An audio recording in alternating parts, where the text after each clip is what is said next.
For decades, Moscow took pride in its fleet of tanks, endless columns of steel that symbolized Russia's power. But in 2025, that power turned to ashes. In Ukraine's low skies, cheap drones hunt these giants like slow-moving prey, striking precisely where no armor can protect. Tanks worth millions are destroyed in seconds by improvised technology and skilled hands. Today, you'll understand how war changed forever, and why Russia is losing the battle against the future. In the first months of the invasion, the numbers still seemed manageable. But as drones multiplied, the count turned into a statistical death sentence. According to Ukraine's general staff, more than 8,200 Russian tanks have been destroyed, damaged, or captured since 2022. Even the most conservative estimate from the Oryx database confirms over 3,500 visually verified losses. And the most alarming part is the pace. One tank lost every 5 hours. If we compare that to Russia's total stock before the war, around 17,500 tanks, according to the International Institute for Strategic Studies, that means almost 1/3 of the entire armored fleet has simply ceased to exist. A steel graveyard growing every day across the Ukrainian steppes. But the real crisis lies in the inability to replace what's been lost. In the 1980s, Russian factories could produce thousands of tanks every year. Today, that industrial machine is nothing but a rusted skeleton. In 2022, 1,500 tanks were produced, almost all of them upgrades of old vehicles. By 2024, the number had dropped to 600. And this year, 2025, the total will barely reach 400 units, many of them assembled from recycled hulls. Satellite images show T-55 and T-62 tanks being pulled out of storage in the Far East. Models built in the 1950s and 60s, hastily refurbished and sent to the front. They are, quite literally, zombie tanks, machines designed for Cold War battles thrown against swarms of drones controlled by tablets. Russia's so-called armored power now depends on relics restored with cannibalized parts and improvised armor. Every new convoy leaving the production line already carries the stench of obsolescence, and the certainty that the past can no longer keep up with the future. If Russian tanks have become easy targets, it's because the enemy hunting them is fast, small, and smart, a $400 Predator built by hand and guided by instinct. The term FPV stands for First Person View. Originally, these were racing drones, designed to fly at over 150 kilometers per hour, making impossible turns and streaming real-time footage through virtual reality goggles. But in Ukrainian hands, that toy became a precision weapon. Each unit is built manually. Racing motors, lithium polymer batteries, GoPro or RunCam cameras, and a long-range video transmitter.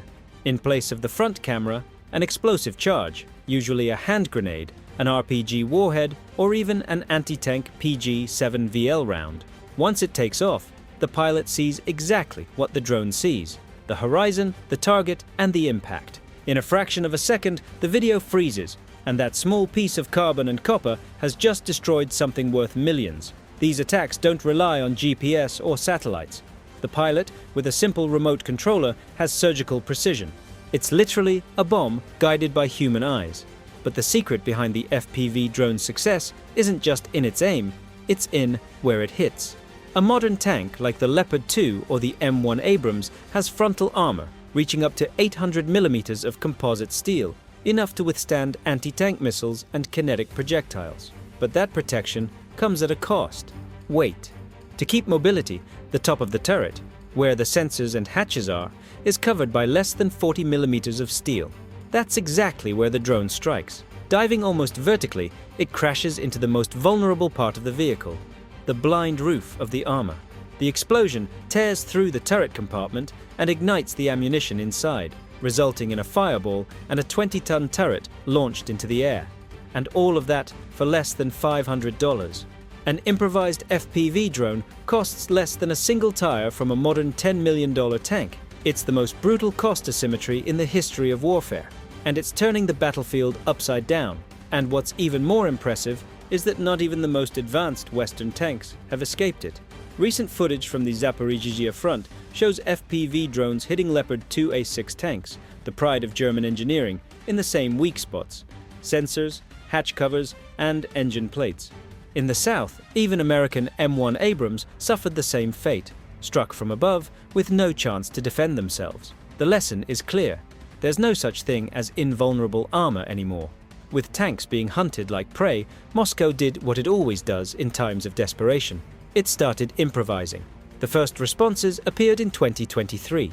Metal structures mounted over tank turrets, nicknamed cope cages. The idea was simple: to trigger the drone's explosion prematurely, before it could reach the main armor. In practice, it rarely worked. FPV drones began slipping through the gaps, adjusting their attack angle, and even punching through the grids with shaped charges. Instead of protecting, the cages only added weight, noise, and jokes on social media. But the improvisation didn't stop there.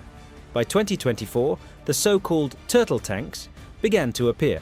Tanks completely covered with welded steel plates shaped like shells. These improvised armors blocked the crew's vision, prevented turret rotation, and slowed the vehicle down.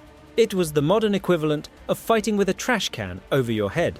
These visual monstrosities became the symbol of a new phase in the war, a desperate race between engineers and improvisers, between heavy steel and the lightness of creativity. But when metal is no longer enough, the battlefield moves into invisible territory. Russia then turned to electronic warfare, known as EW. Systems like the Lear-3, Krasuka, and Jetel were designed to jam drone radio signals, cutting communication between the operator and the aircraft. In theory, this should have blinded the enemy. In practice, it sparked a new arms race.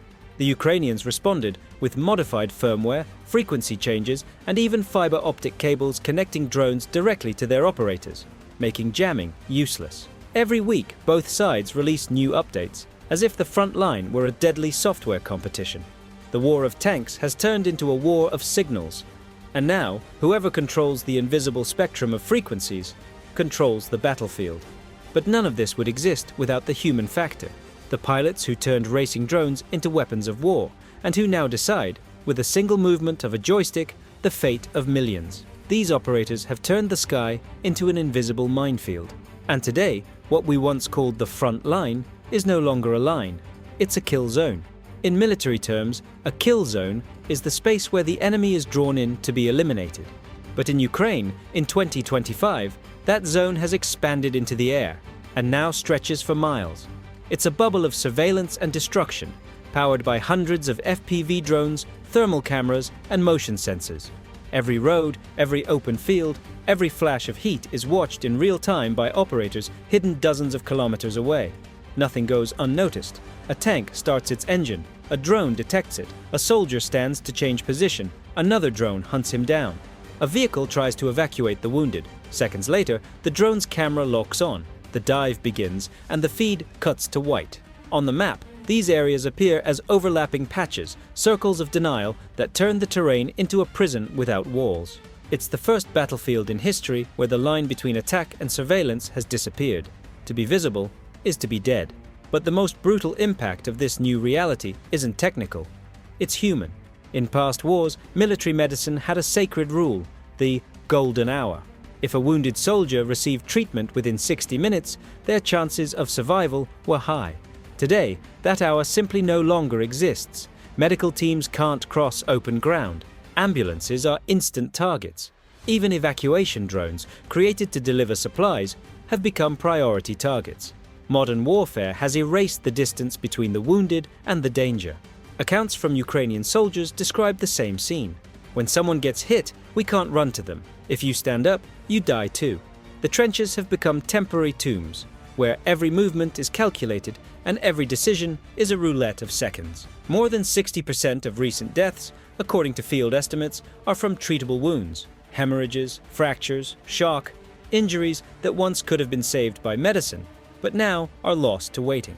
The FPV kill zone isn't just a tactic, it's a new state of warfare. Where to see is to kill, and to move is to die. The era of massive armored assaults is ending under the gaze of FPV cameras, and both Russia and Ukraine are trying to reinvent the way they fight. Unable to maintain large armored formations, Moscow adopted a new approach, the paint-by-numbers tactic. It works like layered painting, and every layer costs lives. Small assault groups of 6 to 10 men advance in short waves, usually before dawn, with a single goal: to force the Ukrainians to respond.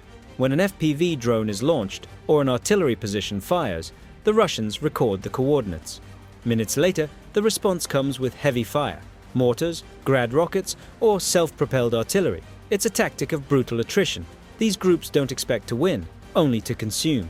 Each attack is meant to drain ammunition, force drone launches, and expose defensive positions. On paper, it's a form of offensive intelligence. In practice, it's living flesh drawing maps for the artillery. Western analysts call it reconnaissance by sacrifice, a desperate method that turns soldiers into bait, just to survive on a battlefield ruled by electronic eyes. But on the other side, Ukraine has also changed, not out of desperation, but adaptation. Ukrainian tanks now behave as cautious tanks, weapons of opportunity, not assault. They operate like mobile artillery, firing from covered positions, retreating immediately, and relocating before drones can spot the muzzle flash. Instead of leading attacks, they support infantry, providing cover fire and precision strikes. This shift has reshaped Ukraine's entire doctrine. The old armored brigades are being transformed into heavy mechanized brigades, made up of drones, support vehicles, infantry, and a few armored units operating in a decentralized manner. The modern battlefield is no longer about who has the most powerful vehicle, but who adapts the fastest. In just over 3 years, FPV drones have turned the ultimate symbol of military power, the tank, into a vulnerable relic. They stripped away its greatest advantage, armored mobility, and they forced generals, engineers, and strategists to rewrite the rules of ground warfare. But that doesn't mean the end of the tank. It's changing. The armored vehicle of the future won't be the one that leads the charge, but the one that survives it.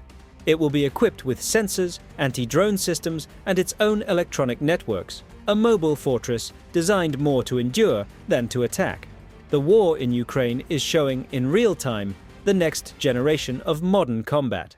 And while engineers race to build the first truly drone-proof tank, one question echoes among the wreckage. Has the golden age of the battle tank ended for good? The future of ground warfare is being written right now, not in command centers, but in the scorched fields of Ukraine.